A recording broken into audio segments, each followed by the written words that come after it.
This is the VOA Special English Education Report. About 18,000 refugees from Burma have come to the United States each year since 2007. Some have settled in Howard County, Maryland, between Baltimore and Washington. A local school began teaching English to the children of the refugees.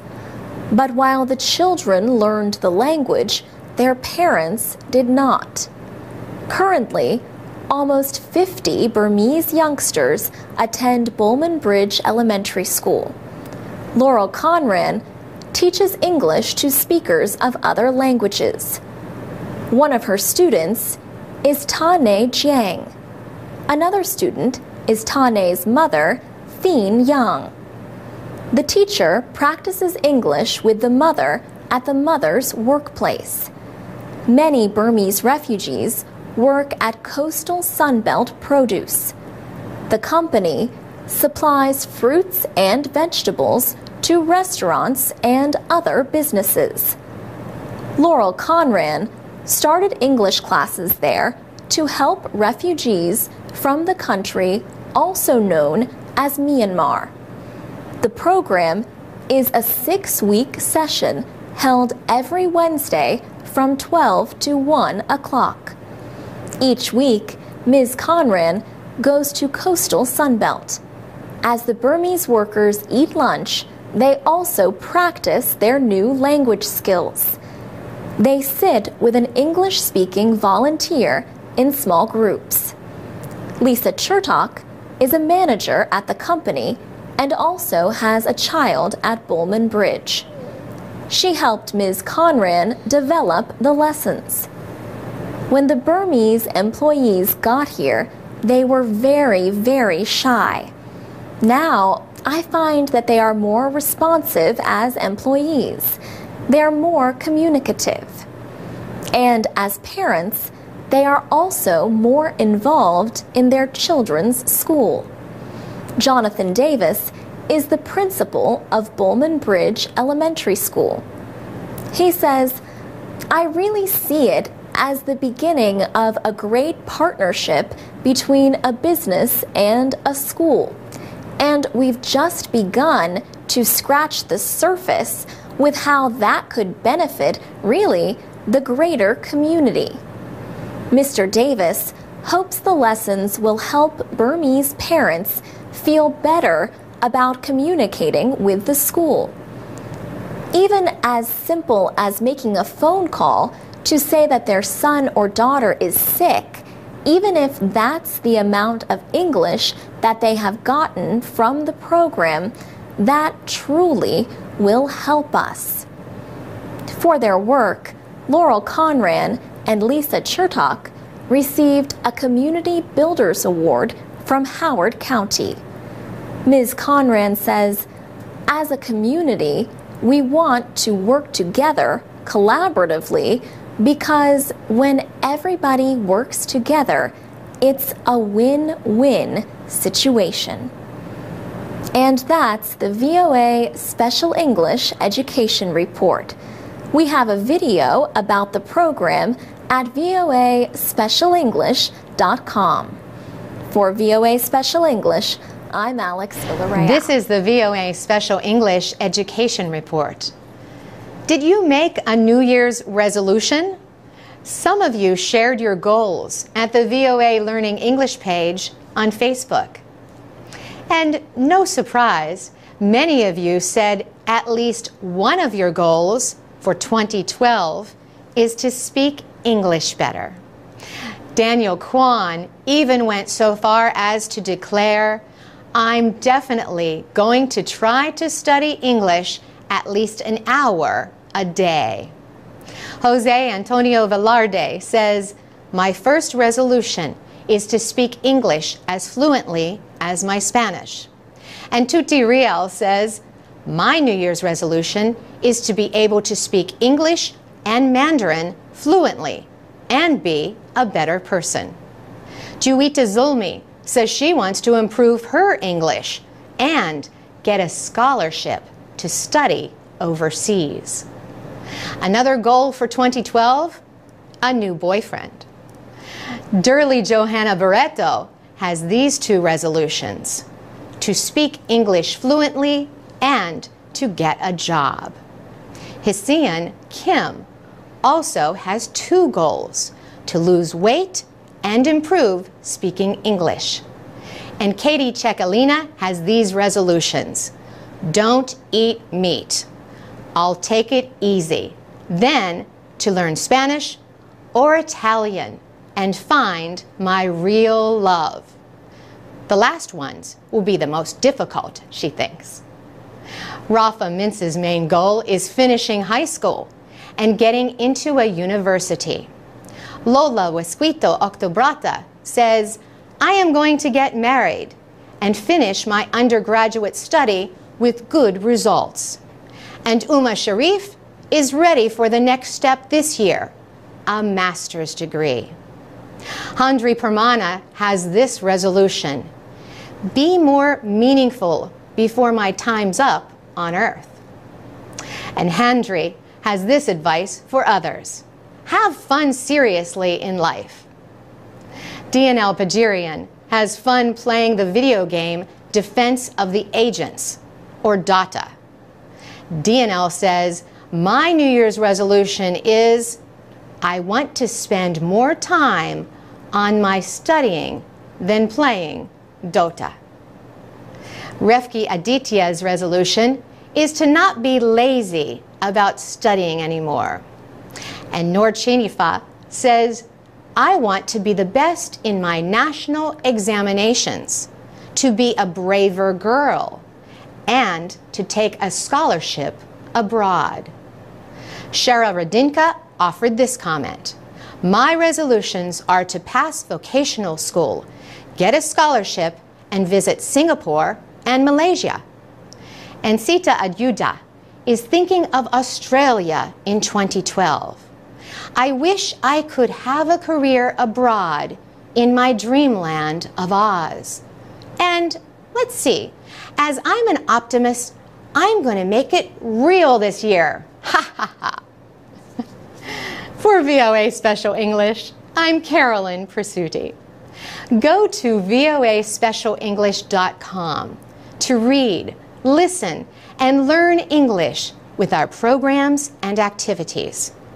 You can also find live lessons at the VOA Learning English page on Facebook. This is the VOA Special English Education Report. 9 years ago, Maine became the first American state to provide laptop computers to all 7th and 8th graders in public schools. The northeastern state has since expanded that program to about half of its high schools.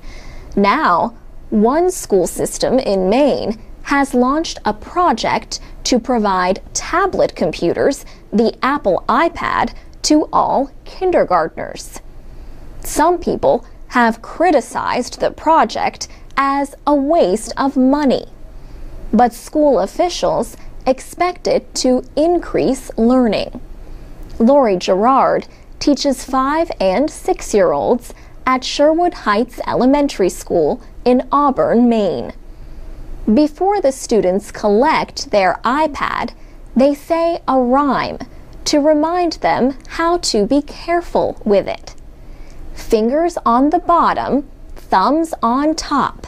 That way my iPad won't drop. Ms. Gerard plans to use different applications to help her create a learning plan for each student. The iPads have been in her classroom since the school year began in September. The principal of the school, Laura Shaw, says the iPads quickly let children know if they answer questions correctly. When you have 18 kids in the classroom and you see 10 kids hands raised up, the teacher does her best to get around. But sometimes, with the iPads and certain apps, the kids get immediate feedback. Almost 300 kindergartners in Auburn are using iPads this year. Project coordinator Mike Muir says he believes the computers can help students improve in reading and math. Less than 2/3 of the third graders in the school system are at what are known as benchmark levels. Mr. Muir says one of our literacy interventionists was working with several of her students and having a hard time with helping them be successful. She finally pulled out her own personal iPad and had them work on some apps for letter recognition and letter formation, and they met the benchmark very quickly. School districts in other states, including South Carolina, Tennessee, and Illinois, are also using iPads. The project in Maine costs $200,000. Most of that money is from the state and the federal government. Not everyone supports the project. Elliot Soloway is a computer science professor at the University of Michigan. It's ridiculous, he says, and not because of the iPads, but because of the amount of money. Is the iPad an effective learning tool? Educators in Maine plan to give a report at the end of the school year. For VOA Special English, I'm Alex Villarreal. This is the VOA Special English Education Report. Question: which program is in Guinness World Records as the world's longest-running TV quiz show? Answer: it's Academic, a Saturday morning program for high school students. The show has aired in the Washington area for 50 years. Secretary of State Hillary Clinton competed on it when she was a teenager.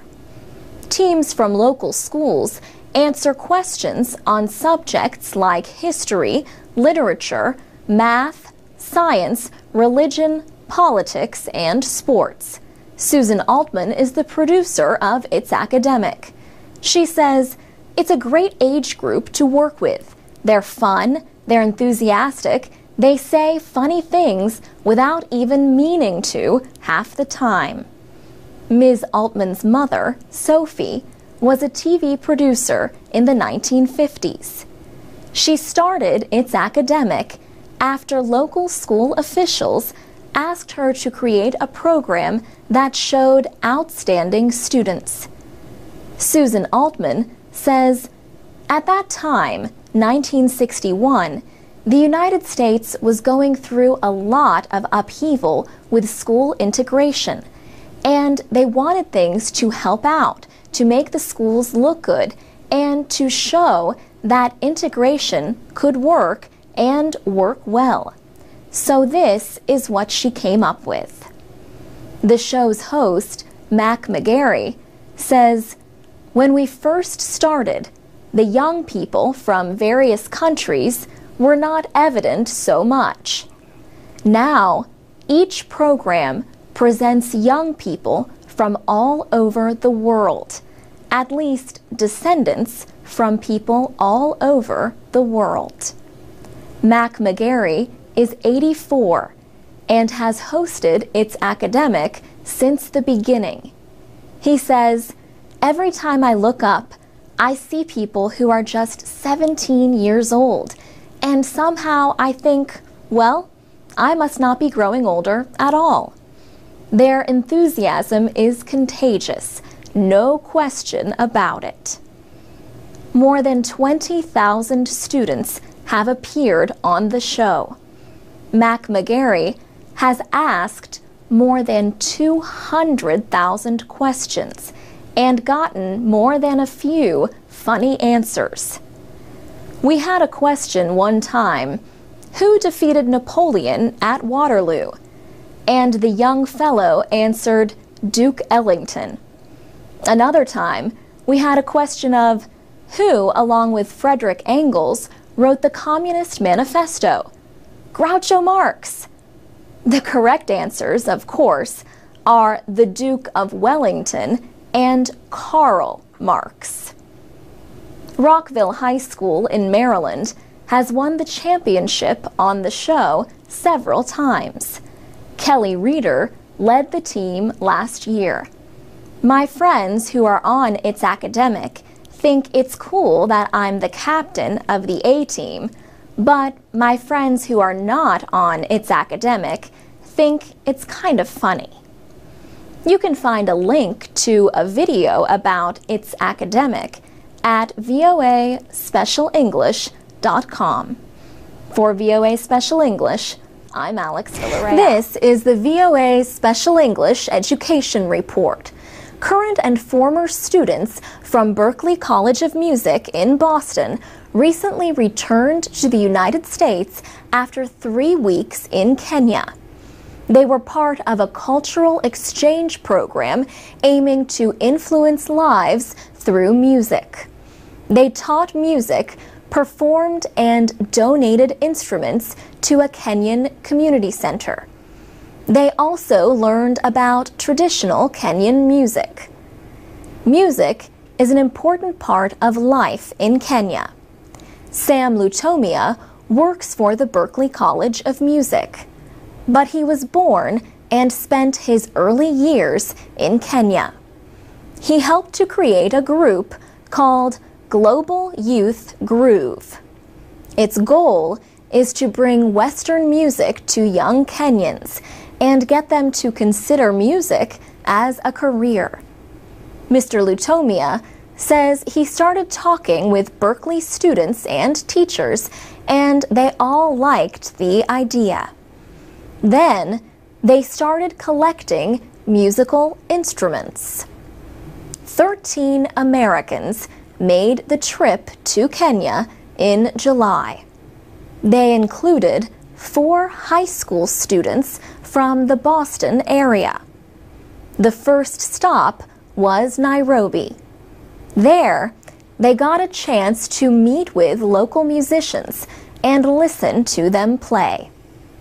Project coordinator Aaron Culverson says the American group presented a gift during a visit to Kakamega in western Kenya.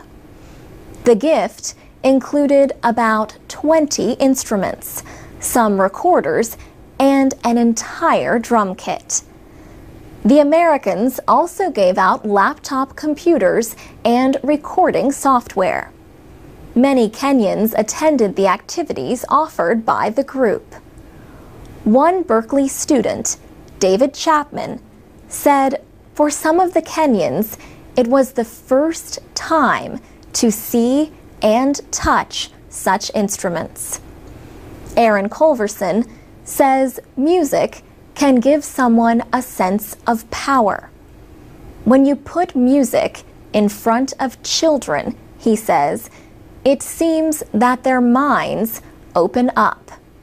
Music gives them a chance to express themselves through songs and writing the songs.